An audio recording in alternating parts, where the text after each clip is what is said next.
Assalamualaikum Sobat Football United. Bagaimana kabar dari Sobat Football United? Semoga sehat-sehat selalu semuanya sekeluarga. Jadi yang ingin gue bahas di video kali ini ada berbagai kabar update tentang situasi pemain-pemain ya, terutama pemain-pemain di lini tengah nih secara khusus yang dikaitkan dengan Manchester United dari berbagai sumber. Oke. Sekarang saat ini dikabarkan oleh Andy Mitten, dilihat bahwa kemungkinan untuk mendapatkan Aurelien Tchouaméni ini bisa saja terjadi. Jadi bisa mendapatkan Aurelien Tchouaméni. Mereka percaya kalau Aurelien Tchouaméni ini memiliki kualitas untuk menggantikan Casemiro. Ini yang dikatakan oleh Andy Mitten di salah satu podcastnya ya. Jadi mengabarkan sekali lagi bahwa keadaan Aurelien Tchouaméni merupakan keadaan yang sebenarnya bisa dikejar oleh Manchester United, dan dia juga dilihat bahwa memiliki kualitas untuk menggantikan Casemiro. Yang uniknya bagaimana Tchouaméni ini datang ke Real Madrid kan memang juga dalam rangka untuk menggantikan Casemiro yang pada saat itu juga pindah dari Real Madrid. Dan ketika Manchester United ingin mencari pengganti dari Casemiro, dicarilah yang menggantikan Casemiro di Real Madrid. Nah, gue sudah pernah bahas juga terkait dengan Tchouaméni. Profil ini sangat menarik. Manchester United ingin pemain premium untuk posisi lini tengah, paling tidak untuk satu posisi musim depan. Gue melihat Tchouaméni, sekali lagi akan gue ulangi, memang pemain yang memiliki kualitas kalau menurut gue ya. Dan pastinya ada perdebatan, ada juga pertanyaan dan mungkin keraguan apakah dia bisa misalnya ini beradaptasi dengan Premier League, beradaptasi dengan Manchester United, dengan Liga Inggris, dengan Inggris juga ya. Ya ini hal yang harus dibuktikan. Tapi dia memiliki modal, menurut gue dia memiliki kapasitas ya. Bagaimana dari situasi finansial, pernah gue bahas bagaimana gaji dari Aurelien Tchouaméni ini cukup tinggi, sekitar 240.000 per pekan, dengan angka transfer mungkin sekitar 70-80 juta euro. Bagaimana nih Aurelien Tchouaméni?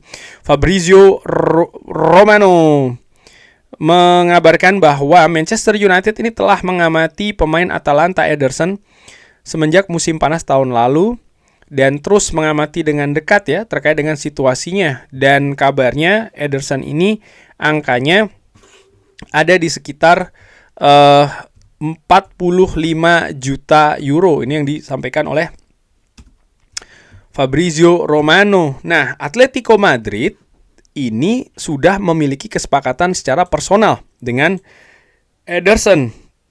Tapi belum ada kesepakatan antara klub dengan klub nih, dengan Atalanta, antara Atalanta dengan Atletico Madrid. Pemain berusia 26 tahun ini valuasinya menurut Transfermarkt memang ada di angka 40 juta euro. Jadi angka 45 juta euro nih angka yang menurut gua make sense, seperti yang dikabarkan oleh Fabrizio Romano, pemain Brazil. Ya Casemiro juga pemain Brazil, memiliki intensitas tinggi, sudah diamati oleh Manchester United. Bisa bermain di berbagai posisi di lini tengah, gelandang bertahan, termasuk juga gelandang serang. Apakah Ederson merupakan nama yang menarik? Iya. Pemain yang berkualitas? Iya. Dan kalau gue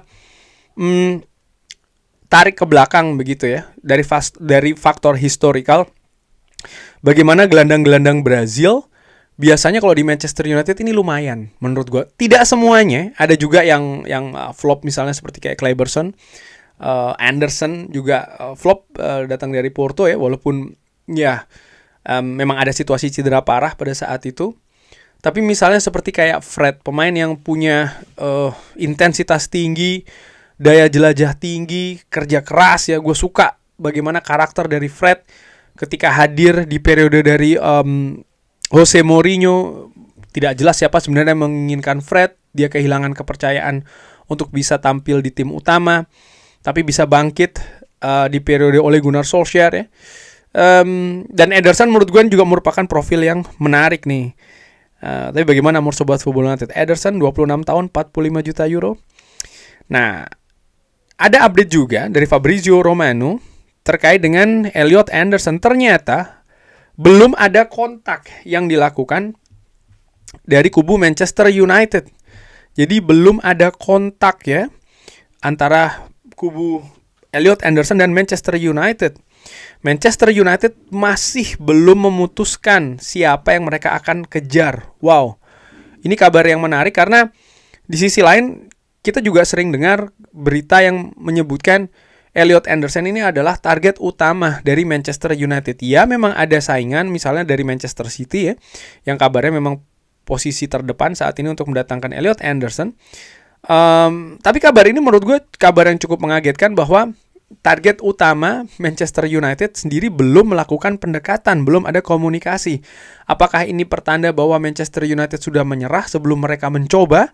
Ya, hal ini sebenarnya hal yang tidak ingin ini hal yang tidak gue inginkan. Jadi Manchester United menyerah sebelum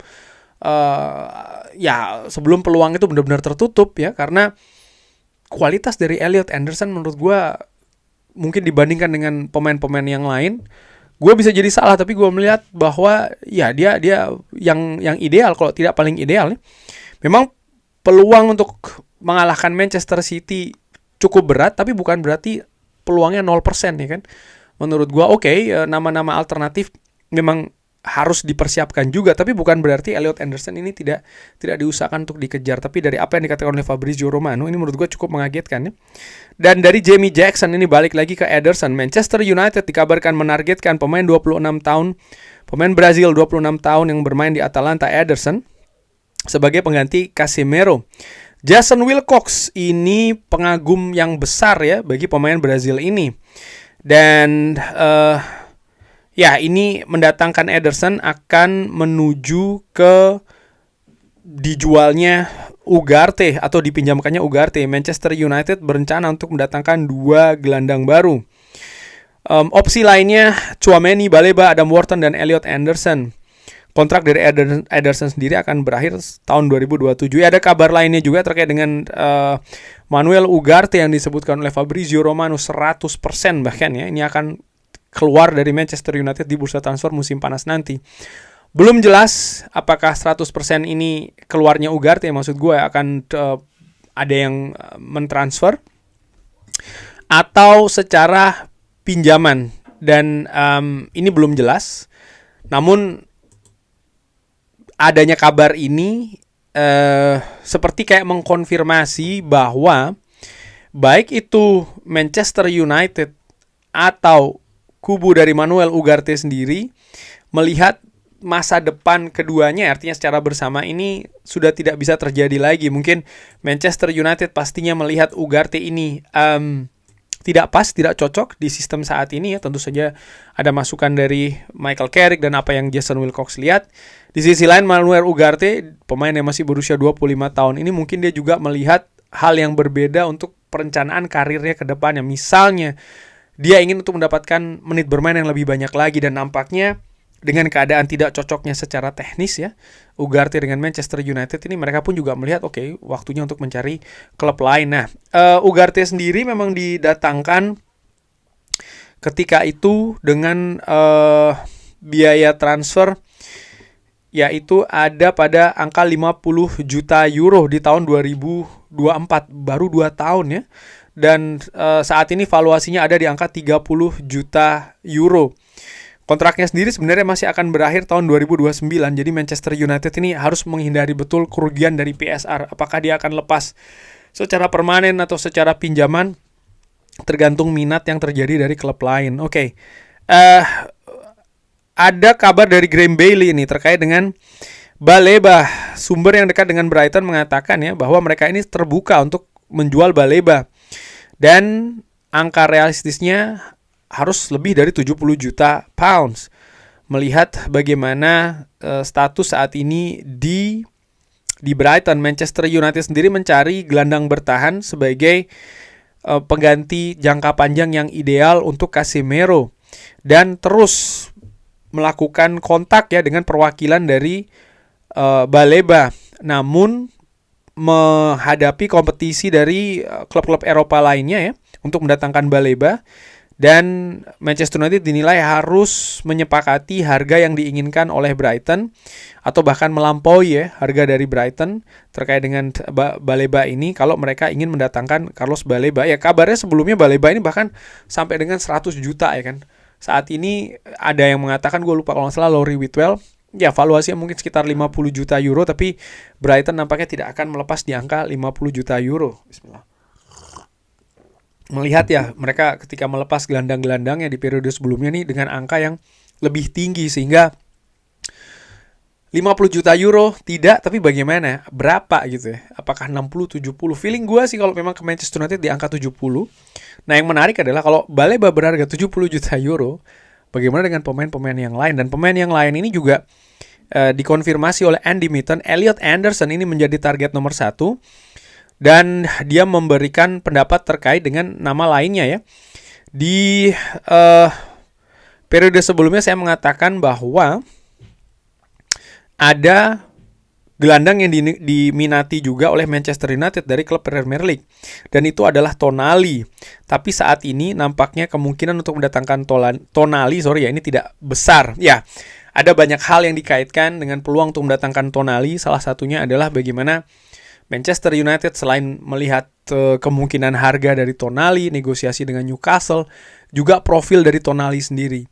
Dan ini yang mungkin tidak sering dilihat oleh banyak fans Manchester United. Artinya bukan hanya profil dari sisi teknis ya, skill dan lain-lain, tapi juga ya kita tahu bagaimana Tonali ini memiliki masalah di luar lapangan sebelumnya. Walaupun sudah selesai, tapi ya itu kan tetap melekat di sang pemain, dan nampaknya ini juga yang menjadi pertimbangan Manchester United paling tidak saat ini ya. Yang kalau gue baca-baca ataupun juga mendapatkan informasi dari berbagai sumber, memang peluang untuk Manchester United bergerak mendatangkan Tonali ini tidak cukup besar. Dengan demikian ada kemungkinan gelandang Italia ini akan tetap berada di St. James Park untuk ke musim depan. Kurang lebih seperti itu. Bagaimana menurut Sobat Formula United? Nama-nama gelandang tadi yang sudah disebutkan, siapa nih yang paling cocok untuk datang ke Old Trafford? Silahkan drop di kolom komen. Terima kasih sudah menyaksikan. Jangan lupa like, sholat, dan juga subscribe. Wassalamualaikum warahmatullahi wabarakatuh. Thank you.